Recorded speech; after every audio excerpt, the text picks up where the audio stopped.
Hey, good afternoon again. Thanks for making it all the way to the second hour of the program today. Again, our thanks for Philip Wegman for being with us in the last part of the last hour. Don't forget, we're here with you for 2 hours today, so we're here all the way up until 2 o'clock. If you're listening to the program live, cool. And if you can't because of schedules or whatever, I get that. I know how Saturdays can be. Just remember, anytime you go to WOWO.com, pull up the Pat Miller program, and all of our hours of broadcast show up as podcasts. Each hour has its own podcast.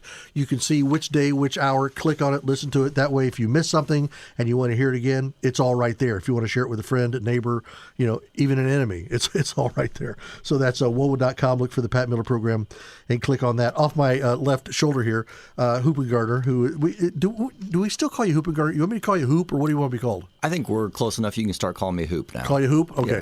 Yeah. Master Sergeant. Chief Master Sergeant. Chief Master. I always give that. I'm trying to give you the whole base, and you just won't let me do it. Yeah, you called me Colonel last time. Well, and I think a General is coming somewhere along the way. So how have you been? How you doing? Really good, really good. It's good to see you again. We've been awfully busy. I had the opportunity to see you a few weeks ago at the WOWO Penny Pitch golf outing. Absolutely, and great to see you there. And there was some kind of a non-official competition between you and the Kayla Blakesley foursome. Yeah. How did that turn out? Absolutely. That was our one goal as a Black Snake team at that event, was to beat Kayla's team, and we pulled off the win. We beat him by a stroke, and awfully proud of that. That's all it takes. And I can hear Kayla in my head right now. Well, it was only a stroke. Okay, well, say that to the guy that missed his Oscar or didn't make the NCAA tournaments or whatever by 1 point, 1 stroke, whatever. So, yeah, but I had you covered, because in my left pocket that day out there, I had my Black Snake coin in my pocket, so I had you covered. I knew you had our back. Well, yeah, and that was far better than me playing with you. Yes. Because, with all the back surgeries and stuff I've had, I have a quarter back turn and that's it. Yeah. Nobody wants to pay money to watch me take out a Zing golf club, a one wood, and hit it all of about 45 yards. It'll be straight, but it won't be pretty. So things are going well for you guys out there at the 122nd? Yeah, it's going well. We actually just wrapped up a 2-week exercise called Northern Strike. And okay. It occurred up in northern Michigan near Alpena Air Guard Base up there. It's actually the first time that we've ever gone off station with our new F-16s to participate in an exercise, and it was a huge event. We played really a relatively small role in it, but it was a multi-organization, multinational event, practicing military operations of all sorts up in northern Michigan. So really cool. We had our pilots were up there flying, getting some training sorties in. We sent folks that were on the ground. They were doing. We're really changing a lot of the things that we do operationally to be better prepared for a future fight. And so one of the things we're doing is what we call like hot pit refueling and integrated combat turns. And it's essentially like the F-16 lands. And normally when you fly sorties, that jet's going to land, it's going to shut off, they're going to service it, all this stuff. And hours later, it's ready to launch again.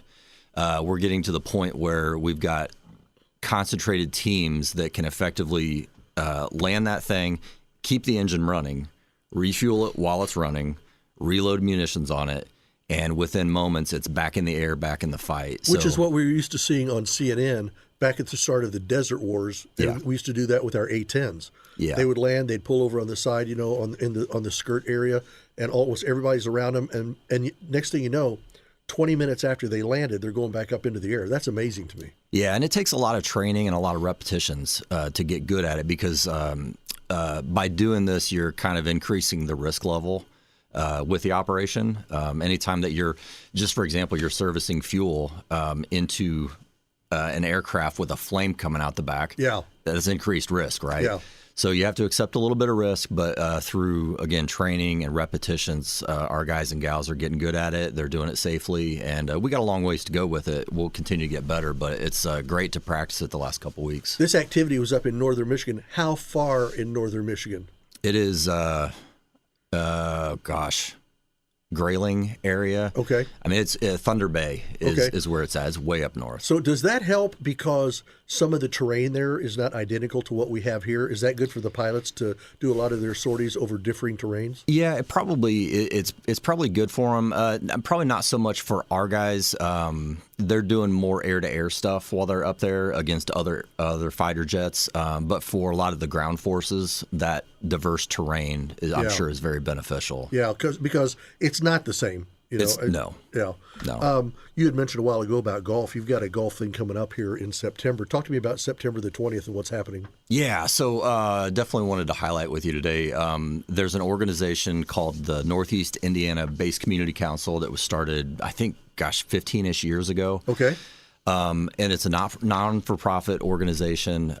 They do a few fundraising events throughout the year, and this happens to be one of them, Golf for the Warrior on September 20th. But what it is, it's an organization that was created so that they could raise money to put into what's called the Military Support Fund. And what that fund does is it allows them to contribute to airmen and soldiers in Northeast Indiana.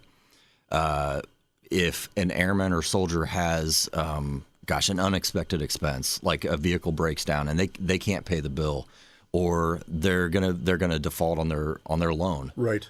They can go to the Military Support Fund, ask for a grant, and they can get up to $750 literally within 24 hours. And this has been a game changer for a lot of our airmen that are in times of need, and we all face that. And this organization has stepped up. So.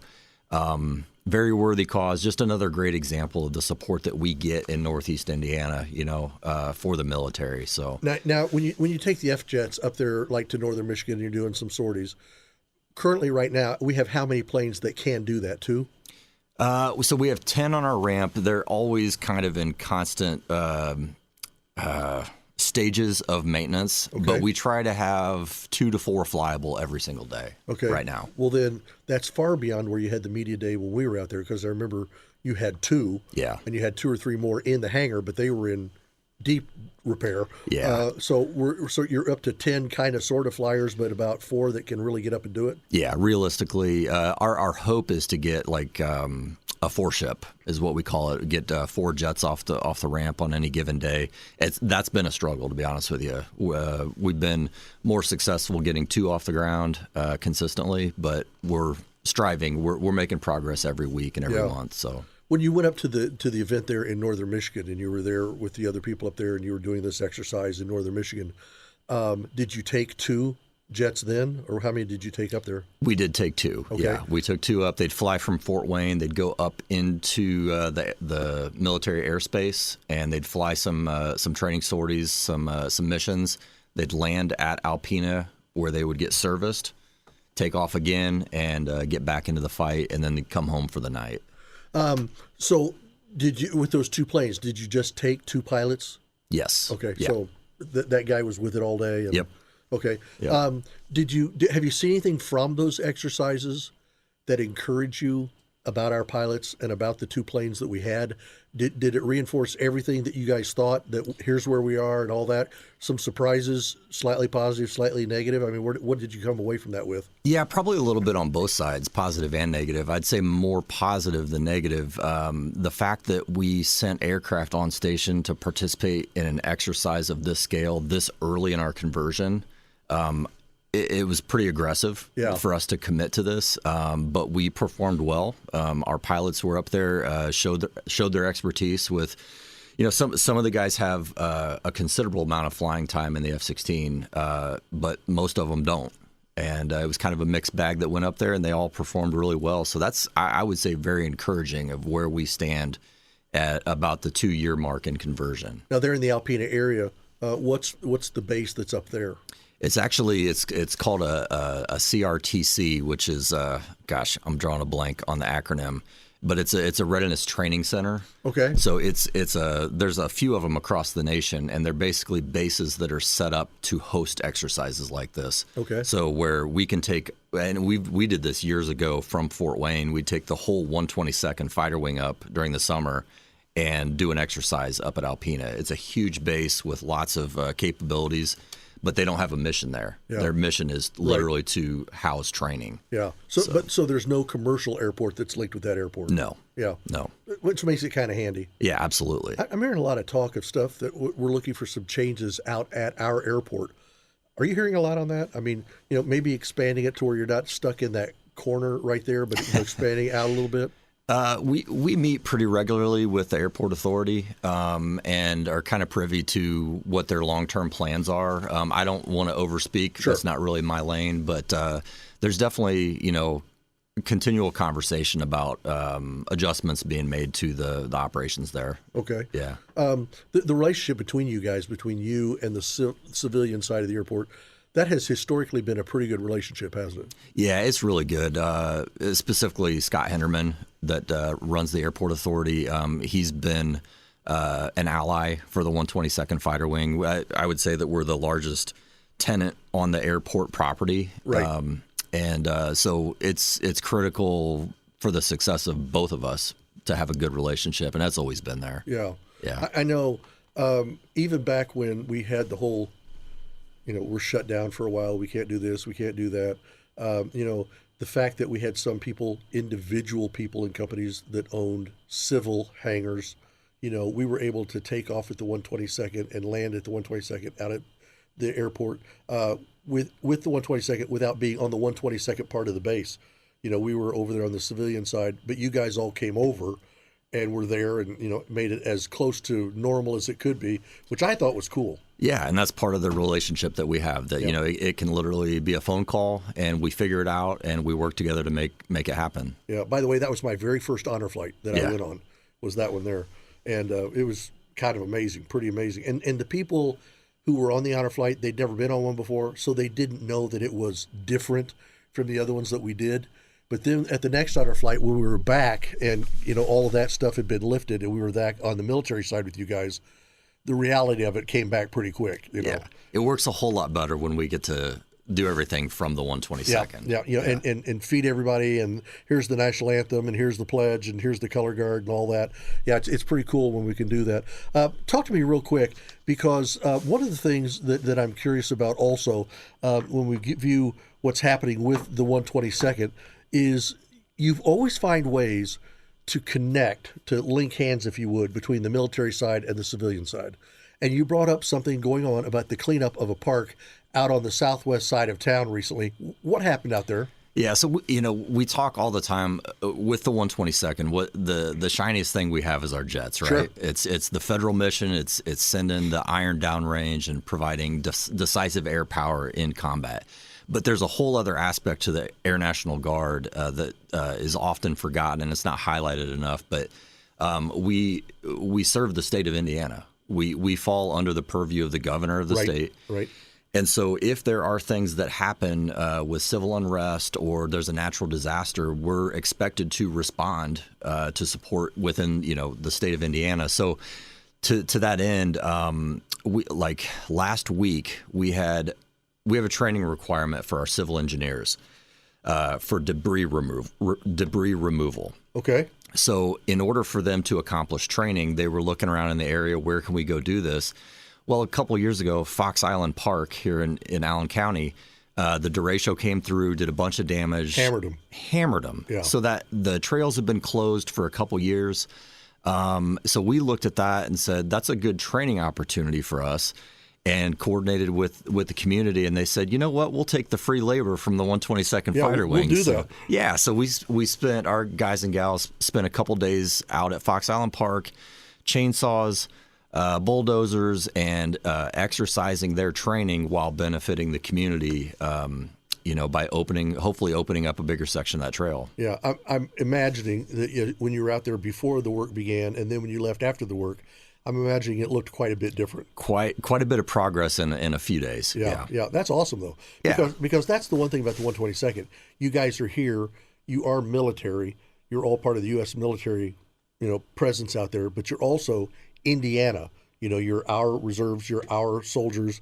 And to see you guys constantly find different ways to connect, sometimes having people, scout troops or whatever, come out and take a look at the jets and all that, but then sometimes going out into the community and saying, okay, what needs to be done? Like, for example, if you guys are incredible with lawn work, I know a house on the northeast side of Fort Wayne. So I just thought I'd throw that out there. I'm not gunning for anything. You here, have folks. no shame, Pat. I have zero shame. Yeah. None. And you knew that. And it's really neat because it's one of the biggest things that differentiates us from the active duty components of the military is that the vast majority of our 1,000 airmen grew up and still live right here in the local community. So it's not like we're PCSing and changing bases every 2 or 3 years. We are the community. And so, yeah, absolutely. I mean, ideas come to the base from a guy or gal that was at a church meeting in Fort Wayne last week, and hey, I got an idea. Could we participate in this? Yeah, it's awesome. Yeah. That is awesome. Yeah, every time you guys reach out and you become a stronger part of the community, I think that's amazing. So one thing I want everybody to remember though is September the 20th. That's going to be the big golf outing. There at Brookwood, which is just a stone's throw from the runway there. So if you're going out there and if you're playing, look up because you'll see them before you hear them. Yeah. Don't get caught in your backstroke like I did. Hey, thanks for coming in. I appreciate when you come in every time. It's always a pleasure, Pat. Yep, and I look forward. I can't go on an honor flight for a while because of upcoming snip, tucks, but a few things I need to do. But I want to get back out at least to see the honor flight take off from there. So we'll do that. Hey, thanks for coming in. I appreciate it very much. Thank you, Pat. I hereby release you to the balance of your weekend. More coming up straight ahead here on Mobile 92.3 FM and 1190 AM. Hey, welcome back. Glad you guys are with us. Always glad to have you here. Nice to have the guys from the 122nd come out and spend some time with us and let us know what's going on out there with them because that's also part of what is going on with us. I always appreciate the fact that they try to make the 122nd and WOWO listeners and everybody in Northeast Indiana all one congruous part of society.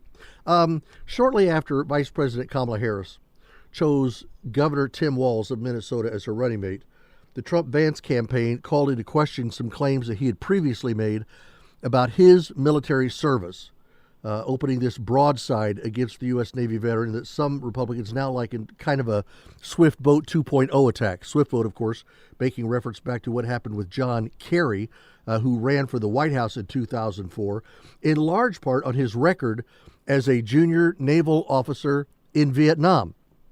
Those character attacks called into question whether Kerry really deserved his combat medals, notably 3 Purple Hearts where he was awarded while he was commanding Swift boats in the Mekong Delta. For better or for worse, this line of criticism has now been rebooted for Walz in 2024. Big difference between John Kerry and Tim Walz. John Kerry, at least, was in Vietnam and made his presence known in Vietnam and did what he needed to do in Vietnam, although sometimes not very well and sometimes maybe not to the degree that he has tried to make known, but he was still there. When it came time for Tim Walz's group, over which he was commanding, to go and to make their presence known in the storm of the Middle East, to be there as part of the war in the sand, he didn't go. Almost the night before they were supposed to leave, he left his group. He resigned. And I've heard many, you've heard them, tons of people making claims and comments over the course of the last few days about how he did not present himself to be a great leader, at least not in their opinion. I think sometimes, you and I can bat about, I never served in the military. Many of you did, but a lot of you did not. It's not really my place to say he was a good soldier, not a good soldier.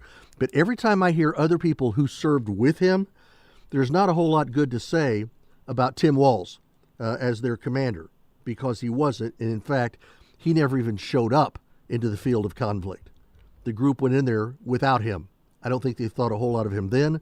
From everything that I'm hearing, not a whole lot of them have so much good to say about him now.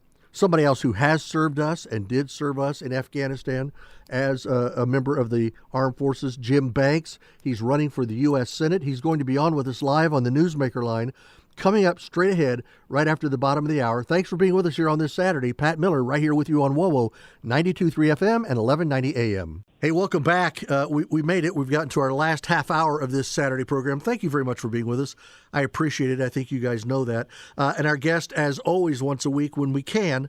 Somebody wrote me a couple weeks ago and said, you haven't had Jim Banks on for a while. Is he upset with you? No, he just doesn't like me. But the upset with me, that's really not it either, is it, Congressman?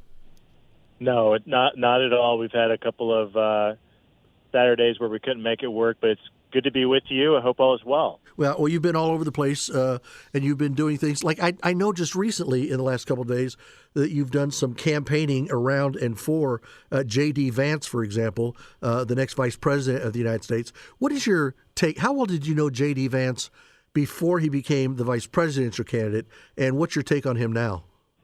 Well, I'm a big fan. He's a great friend. Some people know that his family is from the same small town in southeast Appalachian, Kentucky, that the Banks family is from. I think you told me that like 2 or 3 weeks ago because I'd just seen that movie on his life. That's right. He wrote the book Hillbilly Elegy, and my grandma and Grandpa Banks moved to Columbia City when my dad was young. My dad was one of 10 boys and girls, and they were a hillbilly family, and I say that affectionately, that moved to our area. JD's family moved to the Dayton, Ohio area. My grandpa was a coal miner in Kentucky, but came to Columbia City in Northeast Indiana to find a better job to feed his family. We have the same family background, the same story, and we both believe in the American dream. At the end of the day, that's what this is all about: fighting for and protecting the American dream for our kids and our grandkids. And I thought Donald Trump made a great pick in J.D. Vance, not just because he's a strong running mate. I've been on the campaign trail with him this week. He connects so well with the voters, the working class voters that are part of the new Republican Party and our coalition. But he does really well with the media, too. He doesn't back down from them. Right. He takes the tough questions that Kamala Harris and Tim Walz won't take. He'll stand before the media and answer their questions. But, Pat, I also think more important than that, the reason Donald Trump picked J.D. Vance is because he's the future. He's 40 years old. He's going to be around for a long time and be a leader, not just for the Republican Party and for our movement, for our country. And I think that's why he was such a strong pick. Yeah, 4 years from now, I had this conversation the other night, Congressman, with somebody from our church, and I said, 4 years from now, because Trump will be at the end of his second term, so as strong and as mighty as I want Trump to be, he is at best another one-term president. But at that time, if things go well, if he lives with his nose clean, which I certainly think he will, don't you think we'll be talking 4 years from now, you and I here on the Pat Miller program, about who J.D. Vance might be picking for his running mate? No doubt about it. He's the real deal. And, he served in Iraq. He actually is a veteran of the war in Iraq, He actually did go deploy to a combat zone. So he actually did get on a plane and he actually went over there? He actually went over there. When the country called on him to put on the uniform and serve, he did it. He was young at that time. He graduated high school. He went into the Marines. He earned the GI Bill and used the GI Bill benefit to pay his way through college, became the first in his family to go to college. So it's a great story. It's a great background. He came from next to nothing and lived the American dream, and now he's at the highest point in American politics, doing what it takes to back up Donald Trump and save this country. And I'm proud to serve with him, fight alongside him for these causes. And it was fun to go and carry his bags and get on the Trump Force 2 airplane with them out of Cincinnati and fly to Pennsylvania this week and talk to veterans at a VFW hall outside of Pittsburgh and make the case for Trump Vance that we got to get Donald Trump back in the White House to support our troops, to rebuild our military, and to save our country. I'm just assuming, I'm trying to do this in my head, I'm just assuming that Trump Force 2 is probably an excellent aircraft, but I guess it's something less than a 757. Yeah, I don't know what make and model it was, but it was adequate to get us to where we were going, and it was me and my friend Mike Waltz, congressman from Florida, and Brian Mast, also a congressman from Florida who lost both of his legs in Afghanistan. And we flew to a VFW hall outside of Pittsburgh and talked about the lies that are coming out of Tim Walz's mouth about his service. Right. Now, let's be clear. He did serve our country in the Minnesota and Nebraska National Guard, and he did it for a long time. But for years, this guy has lied about his service, and he's gotten away with it. I think the media is still letting him get away with it, but we're not going to let him get away with it. We're going to talk about why it matters that this guy lied about. He didn't just lie about it. I mean, he talked about being a combat veteran, and he talked about being a veteran of Operation Enduring Freedom in Afghanistan. But he also turned his back on the troops that he led in the Minnesota National Guard, when knowing that they were deploying to Iraq. He took an early retirement and got out before the deployment to run for Congress. And Pat, I just think it's disgusting. And not only that, but he also lied about his rank. I don't know if you've seen the coin that he passed out as a congressman, giving himself a higher rank than what he earned. I mean, this guy is as phony as they come. And I'm telling you, J.D. Vance is the real deal as much as they come. And it's an easy comparison to make on the campaign trail. And I know that veterans are very well aware of why this matters. We can't have a guy second in line to be the commander-in-chief who lies about his military record for political reasons. So that's why we went to Pennsylvania this week to talk about that. Well, when you get people like, for example, from CNN, where a CNN correspondent called out Walz, saying he has used language that suggested that he carried weapons in a fighting situation, that's exactly what he did. And in fact, the rank that he said that he reached, and you're military, Congressman, so you know what the differentiation is between rank and what it means to claim what is well-deserved and what it is to reach over and claim something more than you are or were. And when he claimed his rank, he said the guy never carried it in combat anywhere. He wasn't there to carry weapons into combat. So what game are they playing there? Yeah, I think he's completely phony, and I think Kamala Harris is too. And we need to make sure that every American knows that Kamala Harris and Tim Walz are not fit to be president and vice president. In fact, this week, Pat, was the 3-year anniversary of Afghanistan falling to the Taliban. Yep. And Kamala Harris said back then that she was the, quote, last person in the room when Joe Biden made the decision to abruptly pull out of Afghanistan, shut down the Bagram airstrip, and then creating the situation that led to the death of 13 of our heroes at Abbey Gate at the airport in Kabul because of the way that they foolishly and recklessly pulled out of that country. It didn't have to be that way. Those were 13 lives. The family members of those 13 know that this could have been avoided. Their loved one's life could have been saved if we had a commander-in-chief in the White House who knew what the heck they were doing. And Kamala Harris took credit for it. And then you had Lloyd Austin, the Secretary of Defense, say they had no regrets about it. And that we can't have 4 more years of that. That was an embarrassing stain on America around the world, an embarrassing moment for America that will go down in American history. And we can't have someone like Kamala Harris being the commander-in-chief that was a part of something like that. She should be held accountable for it, not be given a promotion to be president of the United States of America. And that's why we're fighting back so hard to make sure that Donald Trump wins instead of someone who's completely unfit. Yeah, help me my mind frame here, Congressman. If I'm looking back 4 weeks ago, you had Democrats all over Capitol Hill and throughout the country who did not embrace Kamala Harris. You had people in the media, and I'm talking the big dog medias, not little guys here in Fort Wayne, but the big boys, that were downplaying her and downplaying the vice president.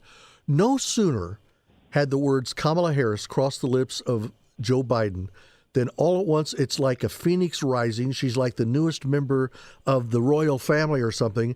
And now, not only are they not asking her the tough questions that they were saying she needed to answer 4 weeks ago, they're not asking her any questions at all with any difficulty of answering. Yeah, it could have been Fetterman. It could have been any Democrat that could have been chosen, and the Democrats still would, or the media still would have been in the tank for whoever the Democrat candidate was. So in this case, you got Kamala Harris, who they all know she's horrible. They all know that the borders are directly responsible for many of the border policies that Biden put in place that has allowed now tens of millions of illegals to come into this country. The drugs flowing.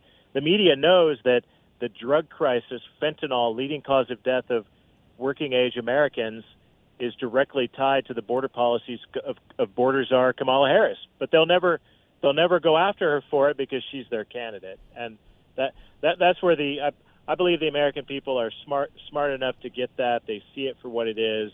The media is in the tank for the other side, but on election day, that's when our voices will be heard to take back this country. I think it's going to happen in a big way. Yeah, I'm just absolutely beside myself, and it's hard for me to believe that when we kept saying the Democrats have no bench, and I was screaming that for about 4 months. A, that Joe Biden picks Kamala. B, Biden will not step down as president. Look, if you're not physically or mentally capable of running for the office, you should not run the office. That's my take on that. But then I said there's no bench for the Democrats. And Congressman Banks, when you look beyond some of them that were possibilities for them, the governor of Pennsylvania, some others, when you look at them and they couldn't or they wouldn't go with them, and then you go with somebody like Walz, they really don't have a bench, but you can't tell it anymore because even the guys on CNN, MSNBC, the tough networks that were all over the Democrats, what are you guys doing? They're now going to go into Chicago with her and coronate her. That's right. I mean, you get the three Democrat senators who have the toughest races in the country, and they refuse to go link arms with Kamala Harris in Chicago at the convention next week. What does that tell you? I mean, I don't care what all the media polls say.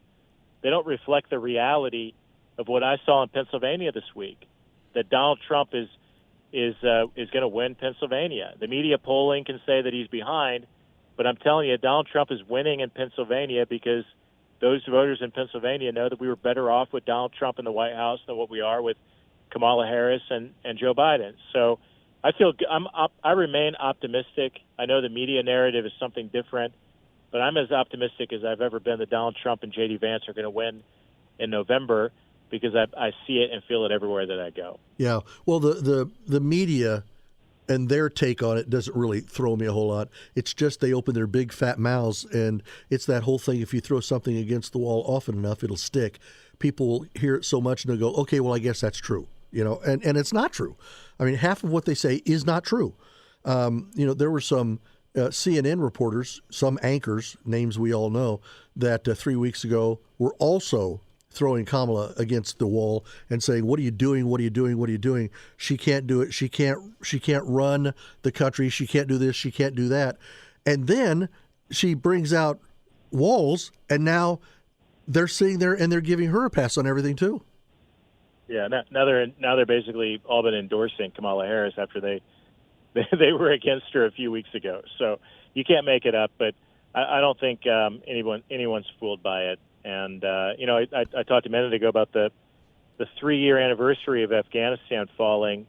The Taliban celebrated that this week, Pat, with a parade of all of the military vehicles that we paid for as U.S. taxpayers and sent to Afghanistan that were taken over by the Taliban and ISIS because of the foolishness of Kamala Harris and Joe Biden. And that's what the American people need to be made more aware of, that's why we can't allow this woman to win in November, because she's completely unfit to be the leader of this country. She never stood for a vote for president, ever. 4 years ago, she dropped out before the first round of the Iowa caucus, even after she had spent millions of dollars on her campaign. She stood on the debate stage and essentially called Joe Biden a racist.